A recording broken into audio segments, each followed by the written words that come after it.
Welcome to the Cashflow Project podcast. Are you looking to better your financial situation by increasing your cash flow? Too busy to hunt for real estate deals or don't know where to start? Then you're in the right spot. Join us as we dive in and talk about investing for cash flow using multifamily real estate. Welcome to the Cashflow Project podcast. I'm your host, Steve Furios with Tri-City Equity Group. Today, I'm excited. We've got Dasha Beardsley on the show. So Dasha oversees investor relations and marketing for Lone Star Capital, which has acquired over $500 million in multifamily real estate. She prides herself in serving Lone Star's 400 plus investors and reaches over 100,000 people through the firm's social media channels. She's graduated magna cum laude from the USC. So I'm a Texas boy. I know UT and USC had an awesome rivalry years back, but that's all right. We won't hold it against her. She's here to help us guys. But she's actually got a degree in real estate development. So I'm excited to have Dasha on the show, and we're going to pick her brain onto all of the workings on investor relations and marketing. So Dasha, welcome to the show. Thank you so much for having me. Yeah, no, glad to have you on. And you guys have done a lot. So I'm excited to kind of dive in on how you are helping your group, Lone Star Capital, in managing, for one, so many different projects. You guys have raised a ton of capital. You've got a lot in terms of assets under management.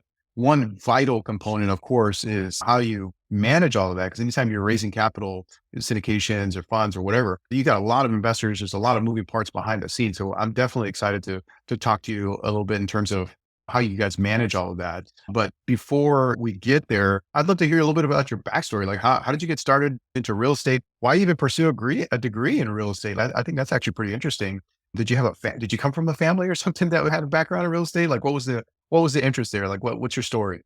Yeah, so my parents had a residential brokerage, which, as you may know, that's very different than what we're doing here with multifamily syndications. So I always had an interest in real estate. I never really thought that I would go into it. And I certainly, based on my parents' example, doing residential sales, wasn't necessarily inspired to do that myself. There was definitely aspects of it that I really enjoyed, and I enjoyed seeing and observing, but it's not that glamorous of a job as much as they show in Selling Sunset and all those Netflix series, because it's just you're constantly chasing a commission and there's really no equity that you're that you're building. So anyways, as it was time for me to go into my bachelor's degree, I still was really interested in real estate, but specifically development. So I was always kind of fascinated with building buildings and kind of how cities were built and things like that. So I decided to major in real estate development. Simultaneously, my older brother, Rob Beardsley, which is the principal and co-founder of Lone Star Capital, was doing his first deal in Houston. And he partnered up with his business partner, Kent, who is still the other principal and co-founder of the firm. And so at that time, it was my freshman year, I decided to invest almost all of my life savings into their first deal, which obviously wasn't too much at the time. But I started getting my first taste of real estate investing, and specifically in multifamily.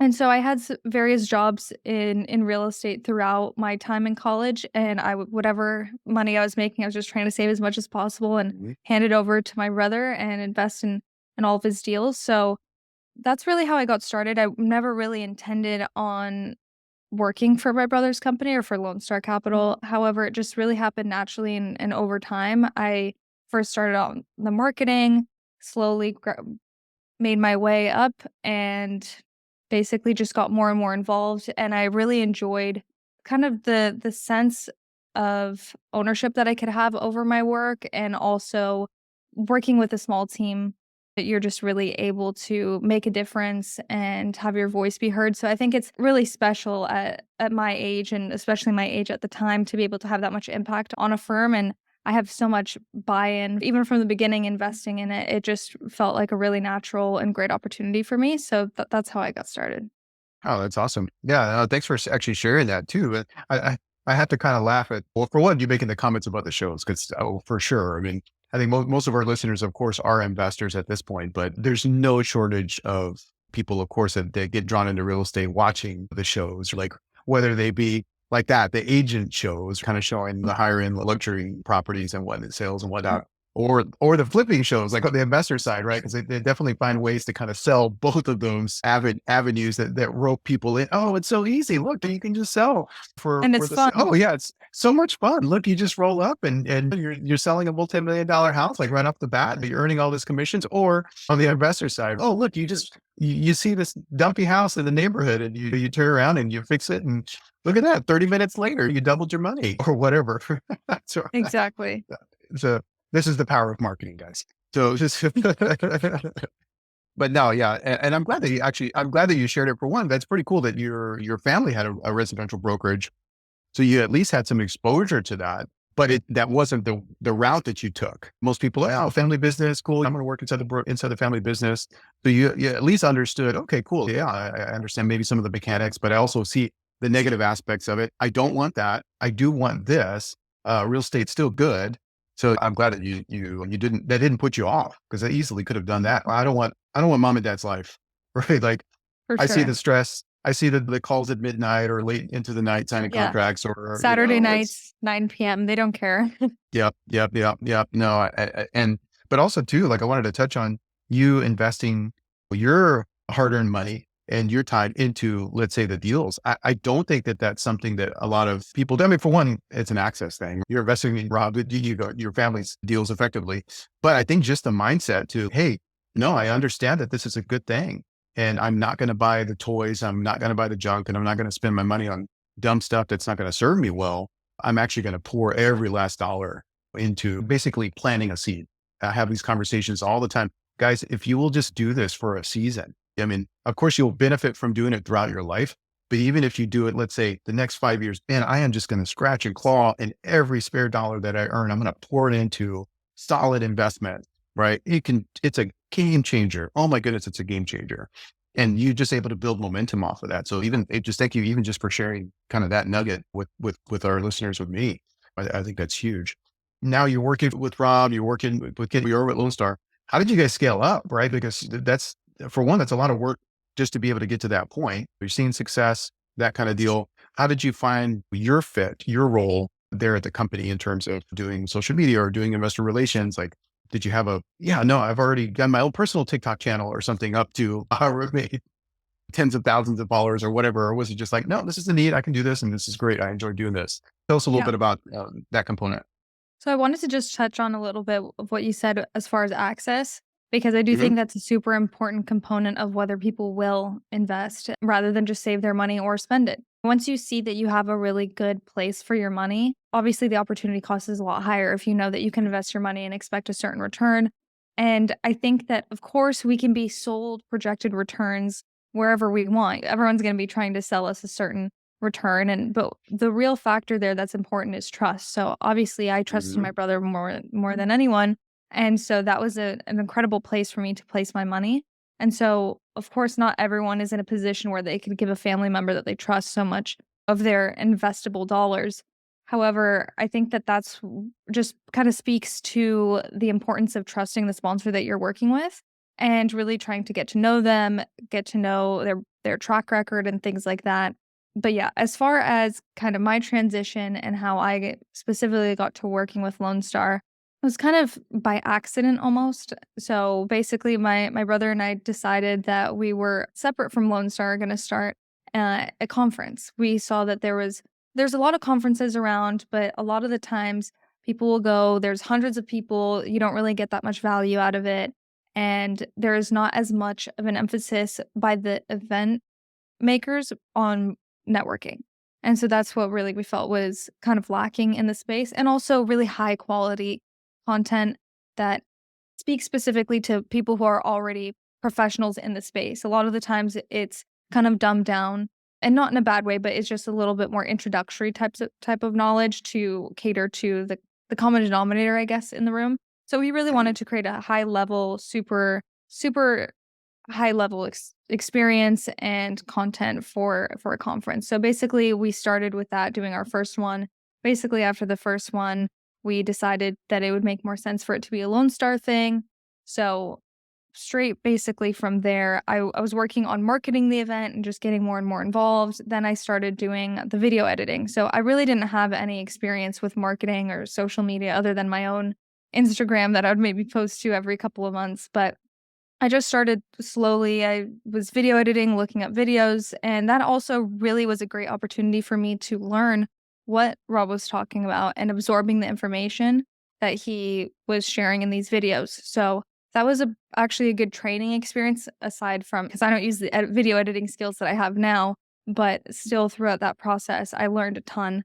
And then I would say about after a year of that, maybe a little bit less, I started doing kind of investor services. So wasn't necessarily answering questions about deals, but helping out on more the admin side. And then I've just been working my way up to more now. I have a lot of knowledge of the company and the deals that we do. And now I'm actually able to interact with investors and answer their questions, deal specific questions and things like that. Do you enjoy that? Obviously, you guys putting on the events, and there's definitely a kind of a behind the scenes component. And then, of course, for me personally, obviously, I wouldn't be doing the show if it wasn't fun interacting with people or going to networking events and being in rooms full of hundreds of people, strangers at that. Right. Is that something that you found enjoyable, like going and kind of setting up the events and being a part of the conferences and whatnot? For sure. Yeah, I that's actually one of my favorite parts of my job because we're still doing the event and it's changed a decent amount. It's gotten bigger, but it's still intimate and has the same idea of what we originally had. So this will be our fourth year coming up in September that we're doing it. And it's fun from a work perspective, but also it's just kind of fun to create something and to create a positive experience for a large group of people. I find it really rewarding. But also I just see how much can be done in person. So aside from that yearly event, we've now, and this is part of my initiatives, is creating and planning more frequent investor happy hours and mixer type of events. So we've just really enjoyed getting to know our investors more in person, and we've seen that that's helped a lot. Also with our referrals, things like that. So we through that event starting out, we've realized the importance of in person and just really scaled up that initiative. Yeah, no, that's great. You mentioned there was something earlier that you guys wanted to kind of create something atypical from a lot of like the different conferences and whatnot. Cause I mean, I've been to a bunch of different events and whatnot as well over the years. And it's like, yeah, you go to some of these and it's just a total pitch fest. It's just like, oh, okay, that's like product after product. And okay, not saying that you can't learn something from that, but it's just a lot of them. Okay, well, it's just vendor after vendor, real high Yeah. level, like just It gets 30,000 foot redundant. view, very redundant, when the value is, wow, I'm in a room full of hundreds, maybe thousands of people who are like me, or wanting to, they're wanting to make improvements in their lives and their financial situation. And we probably have so much more in common, but then there's no space, right? There's no organizers maybe don't do that with any kind of intention to create a space where, hey, what I'd like to get to know my neighbor, right? Yeah. Or facilitate some kind of a breakout session or whatever. Because how often are you in a room with that many people, right? That are Right. there for real estate or that you have similar interests to. So yeah, no, kudos to you guys for doing that, for being mindful of that and acknowledging that, right? Because I know that's not always the case. So that's great. Yeah, yeah. No, I will look forward to checking out these events now. And where did you guys typically host these, or is this something that obviously I'm here in Hawaii? Where are you guys usually having your conferences or your events? So our conference or our summit that we do Mhm. is our annual one is always in New York City. And then we try to have a more local one depending on where our clusters of investors are. So, and also just depends on where we are as a team. So if we're all traveling somewhere, we try to tack on a happy hour to it. Okay, yeah, sounds good. Well, next time I'm in New York, we'll make plans to. You guys have been, for those of our local listeners here, I know it's a hop, skip, and a jump, but I know Hawaiian Airlines, well, I guess Alaskan Airlines now, but they would have direct flights out to New York and to the Northeast and whatnot. So make plans to be there sometime in the fall. You can meet some amazing people and you can say, hey, Dasha told me to come out and make the flight.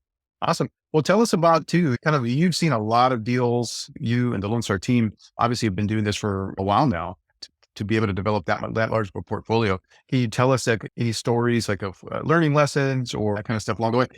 You don't have to give us specifics on any deals in particular, but any lessons along the way that you've seen, like of mistakes or just learning lessons. I mean, we all have them as part of our journey, but anything you can think of right offhand that would be good to share.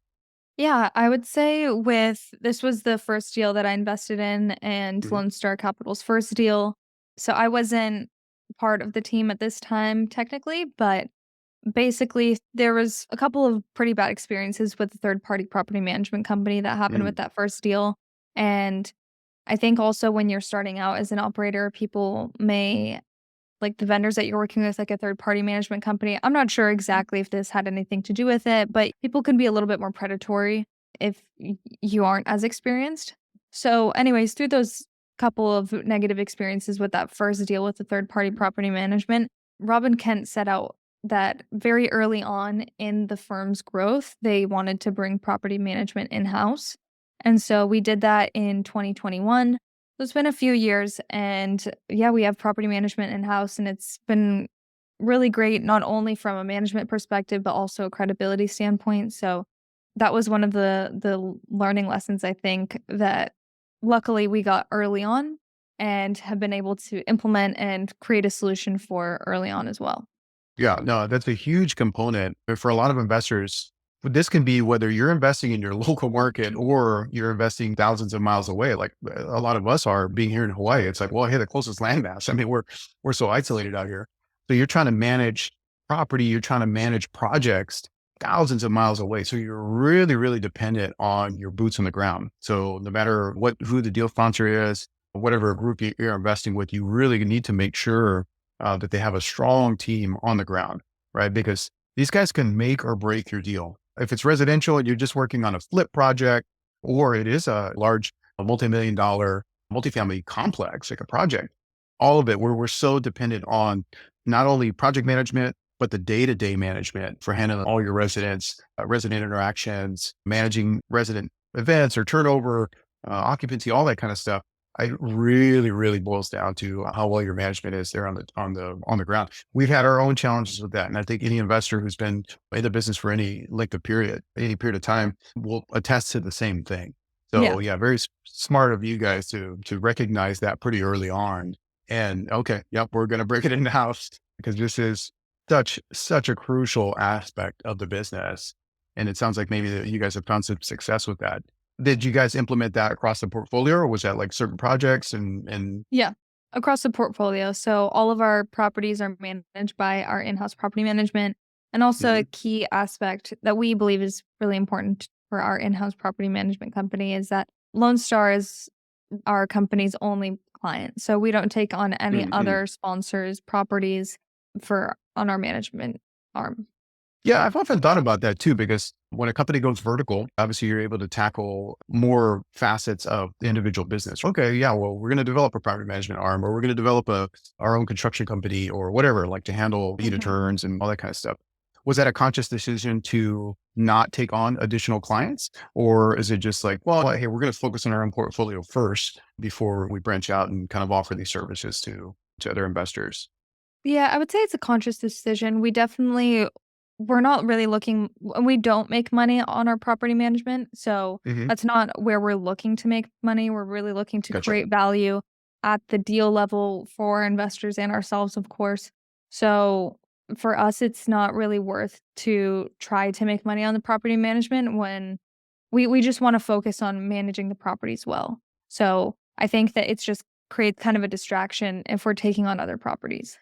Yeah, no, sure, for sure. And then that definitely can factor into you as a listener, your personal decision making. Because that for some people, they may see that as like, well, hey, I already do this. So I'm gonna not only am I gonna do this from my own portfolio, but this can also be a profit center, like because you have experience there. Or for other outfits, other firms, it's just like Lone Star. Okay, well, hey, no, we're going to remove the variable of third party property management because it can really throw a monkey wrench into your operations and Mhm. kind of what you've got going on. And we're just going to focus on our portfolio. That's valuable enough.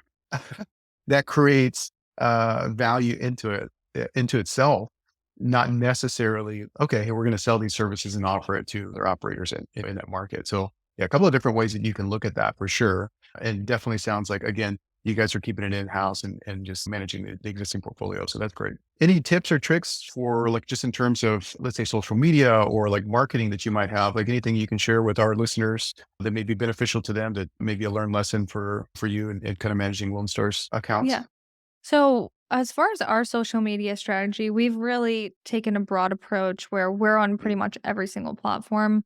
like LinkedIn, Facebook, Twitter, YouTube, Instagram. So we're everywhere, but we didn't really start out that way. It was Mm. mostly just YouTube and LinkedIn, and that's really where we've seen the most success.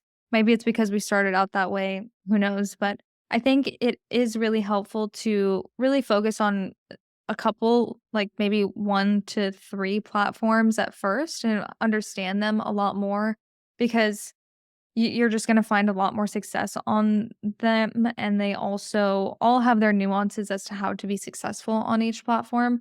So, there's a few things, and I'm sure there's so much more to learn as far as how to be successful on LinkedIn, but I know what type of content responds better on LinkedIn. I also know that, for example, you don't want to ever put a link in one of your posts on LinkedIn because then they're driving away traffic. I'm pretty sure I don't think you're allowed to do that anyways with TikTok, but there's all these different little things that you want to learn and get to know each platform. And It's aside from called that, LinkedIn, guys, but not link in your post. Okay. exactly.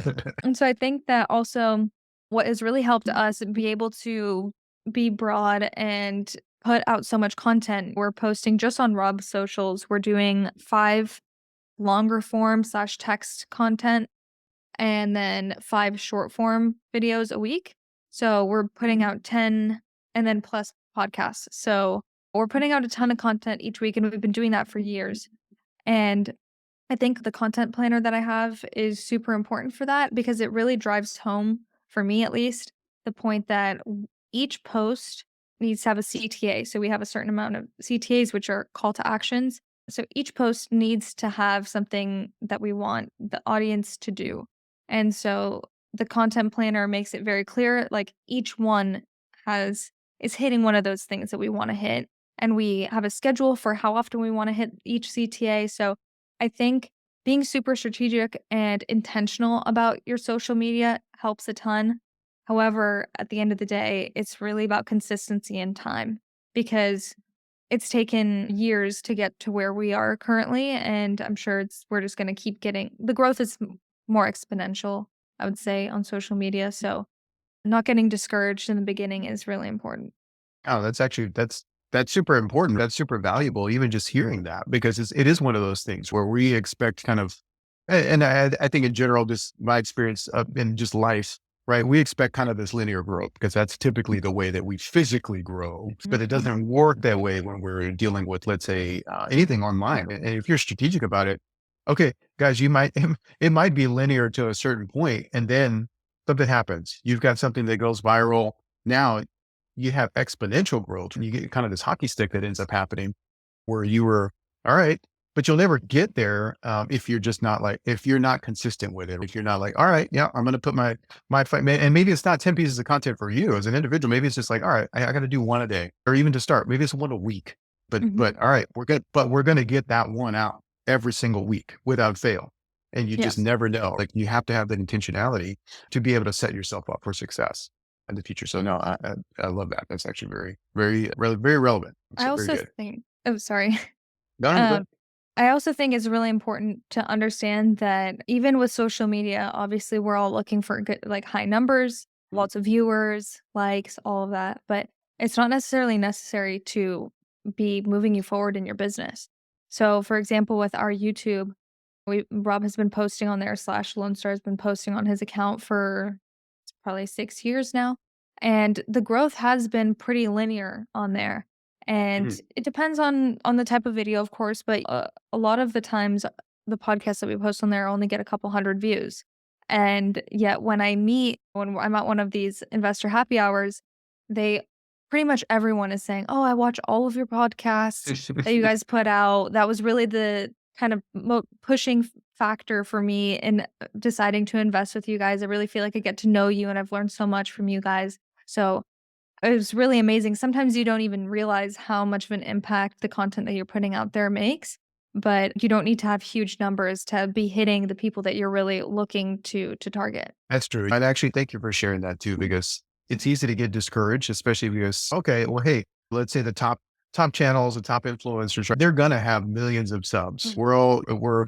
We're not all gonna be we're not all gonna get to that level, but you don't have to get to that level if you're making relevant content, if you can make a difference in people's lives. like the type of investing that we do, the type of opportunities and on-ramps that we can provide to the individual investor. That guys, that's life changing. That's generational wealth. That's what we're helping to build for investors to build, right? So you can rest easy knowing, okay, great. Like this one piece of content, I don't need to, it might not have been some recipe or cats doing whatever. They got tens of millions of Yeah. views or whatever, but you made a difference in somebody's life, right? And that goes so far beyond just having a piece of content that got tens of millions of views. Not saying that we're not trying to do that, but it's not necessary to know that the work that you're putting in is actually making a difference. So yeah, Definitely. yeah, no, thanks for sharing that. I really appreciate that. Well, this is the point of our show where we do what we call a fire round, just a little bit more brief Q&A, kind of a little bit more rapid fire questions. Is that something you're up for? Sure. All right, awesome. All right, first question. What's the best book that you recommend other than Rich Dad, Poor Dad for all of our real estate listeners? You have a good book recommendation that you go to? Yeah, I'm super biased, but I'll stand by it. My brother wrote 2 books, and I would recommend specifically the second one called Structuring and Raising Debt and Equity for Real Estate.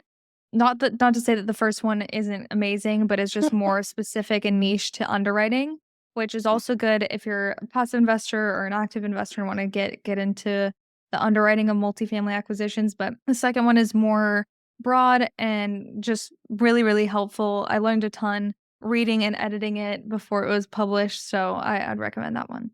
Yeah. Awesome. Awesome. Yeah. Your brother's content and the things that he's putting out has had a huge impact on our group as well. So yeah, no, I would second that is your recommendation for those of our listeners.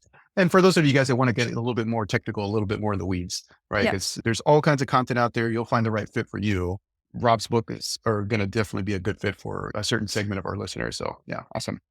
All right. Next question. What would you consider your superpower is? I would say organization.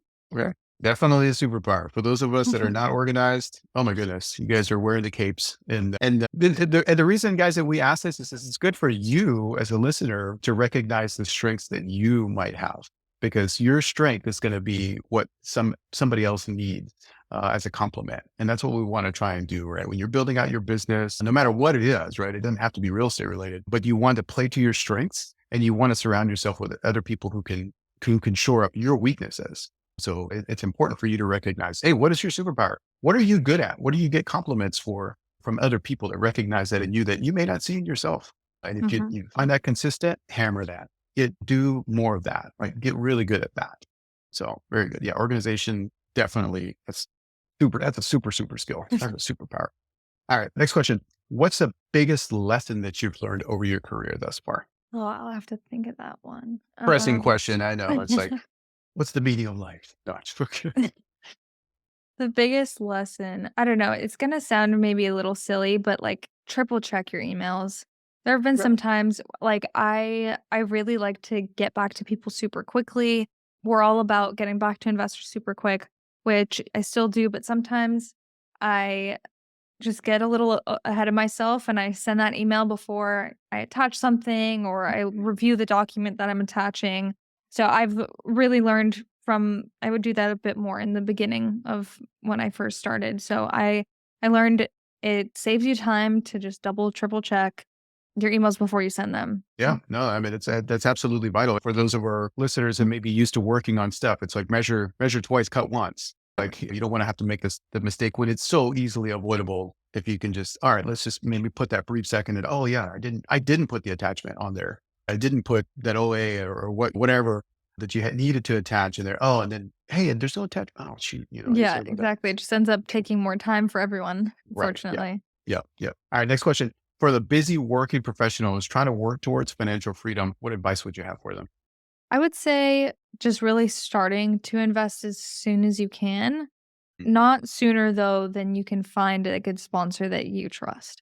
But yeah, I've just seen really how it has spiraled for me in a good way, starting when I was in college. And of course, the amount of money that I was investing throughout college wasn't that significant. However, it really just started adding up. There was a few exits. I invested in some pref equity, and I really feel like the spiral effect or snowball effect has happened for me. I've experienced it already. Obviously, I'm not financially free at this point, but I can see the path for me which is super exciting. And I think that once you get going, you'll learn some mistakes.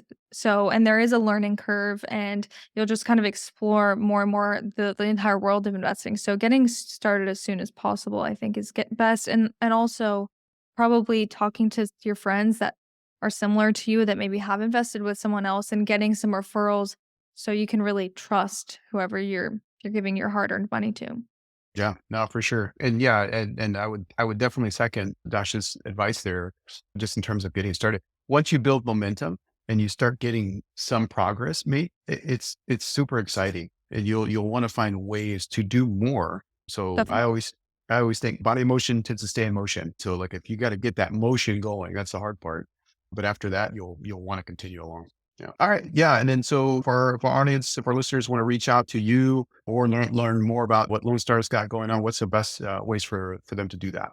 Yeah, so my email is Dasha, Dasha, at lscre.com. And then our website similarly is lscre.com. Awesome. Well, Dasha, thanks so much for jumping on with me today and giving us a little bit of insight into Lone Star, into yourself, and how to master social media. And guys, don't put the links in LinkedIn. Okay. No, I really appreciate you coming on and sharing some time with us. Look forward to staying in touch with you guys and hopefully seeing you out at an event one of these years. Yeah, absolutely. Thank you so much for having me. Awesome. Thanks so much. Aloha. Bye. All right, great episode with Dasha Beardsley from Lone Star Capital. Very experienced firm, experienced outfit. Her and her brother Rob, they've got a great thing going on over there too. So definitely make sure that you're checking them out. She's got some good insight, some good tips there in terms of social media, but really kind of a great takeaways. Get started, of course, and get started into real estate investing. Right? Don't wait, but do it with people that you trust. Like you want to have experienced operators. If you're looking at multifamily syndication, if you're looking at contractors and property management, we talked about that here on the episode. You want to work with people who know what they're doing. That's going to come with getting feedback from other investors, which again, maybe that takes you outside of your comfort zone. Maybe that takes you to a conference or a meetup or, hey, do you have a good property management recommendation for me? I'm looking for somebody to help me out with a property in this market. Again, doesn't have to be a large multifamily complex. That could just be a single family residential property or short-term rental or something along those lines. But you want to vet them. You want to, ideally, they're coming from another investor who can give you some feedback, who can give you some unbiased feedback and say, yeah, I wouldn't use them. I'd use this other company instead. And that can save you a lot of headache. That can save you a lot of time in terms of, and headache, money in terms of helping to manage your individual projects. And again, that can come with, of course, you're getting the benefit because you're listening to our show, but also too, you get the benefit from your project. So yeah, great advice from her there. Well, guys, make sure that you're sharing this episode. Make sure that you're sharing all of our content. Like if you're finding value, we'd love a 5-star review. We'd love you to share the episodes, of course. We'd love to meet you in person. So make plans to meet us at our next monthly meetup here. If you're in Honolulu, we have them every month, and we'd love to be able to meet you in person and talk story with you, share our experience and answer any questions and really just get to know you. If you guys are interested in coming out to a local conference here in Hawaii, our group does also host one as well, the Hawaii Millionaire Mindset Conference. And that's going to be happening July 10th through the 13th out in Kolina here at the Four Seasons. So a beautiful venue. If you guys have not been out there, you will love it. It's an absolutely incredible spot. So we definitely encourage you guys to make plans to be there at the next conference. All right, guys, that's going to be it for today. We'll see you on the next episode. Go out, take some action, get started, get some momentum going. Get going. You'll never regret it. You'll never look back. All right, guys, we'll talk to you soon. Aloha.